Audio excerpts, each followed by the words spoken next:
Right, so Vasyl Lomachenko absolutely dominates Anthony Crolla, taking him out in the fourth round, defending his WBO and WBA lightweight titles. Apart from how entertaining it is to watch the Ukrainian go about his work, what was of most interest to me in this fight was the decision of referee Jack Reese to intervene in the third round. His reasoning later was that he felt that the ropes were preventing a knockdown, that they were holding Crolla up. But from the way I read it, was that Reese panicked a little bit in the moment. Boxing can sometimes very quickly appear to go from boxing to bullying. And in that moment, Lomachenko had got him against the ropes and he'd had his first real moment of really wailing away. And Crolla's body language was to put his head down, put his arms up and just be like, shit, what am I doing here? In his head, he may have been thinking, I'm going to land a good cracking counter here. But the way it looked was bad. Like, he's just trapped now and he's going to get a battering for we don't know how long. I think that's what won a bit of a reaction out of Reese there. Whether it helped at all, certainly not in the result. The next round, Crolla is completely taken out with a great little right hook. It didn't even look like the biggest shot. Loma just sort of threw the straight left, worked off that and twisted into the right hook. It made a bit of a thud, but wasn't delivered with the biggest whip. But it's the fact that he throws these shots with such different... He throws them at different speeds, different angles, and you never know what he's going to do. There's one thing not being able to really hit him. Then there's not being able to read him because he's always changing his rhythms. Then you don't know what kind of shots he's going to throw at you either. So there's no particular like calculated combos that you can prepare for. He's going to be throwing all kinds of stuff. Before the end came, about 30 seconds before, he threw some sort of triple to quadruple shot just with the left hand, like on the body, uppercut to the body, uppercut to the head. He gets away and does things while always making sure his feet are in position at the same time. These like rapid, quick adjustments while he's moving around you and hitting you. It really is that blend of defense and offense while tinkering where he is position-wise that nobody else does.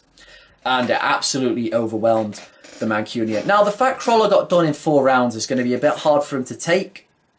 For any fighter's ego, it was part of the reason Ricky Hatton struggled so much after getting beat by Pacquiao, because it was just 2 rounds.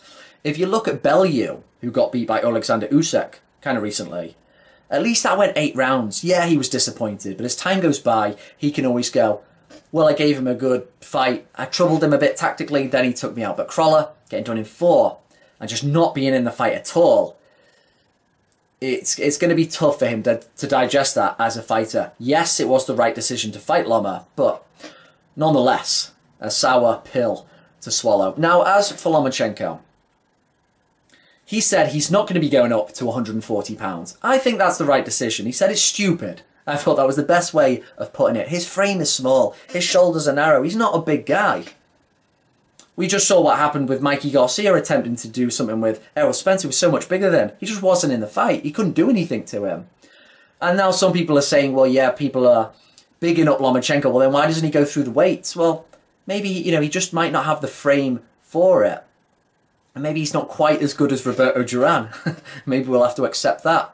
He really needs the fight against Gervonta Davis. He may fight Mikey Garcia, but that super fight's taken a little bit. I think the prestige has been knocked a little bit off it now. And it'll be hard for Garcia to get down to 135 now.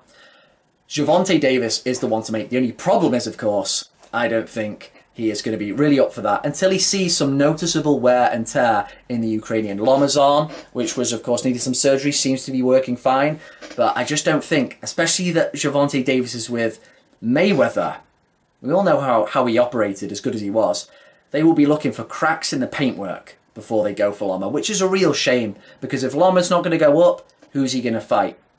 You can be a superb all-time great like Benny Leonard was, the great lightweight in the 1920s, but that's because the lightweight division then was absolutely stacked full of superb fighters. Lomachenko doesn't have that at the moment. I just hope that Gervonta Davis just stops having those Twitter wars or being the champion, the boxing champion of Twitter, is what Lomachenko recently said.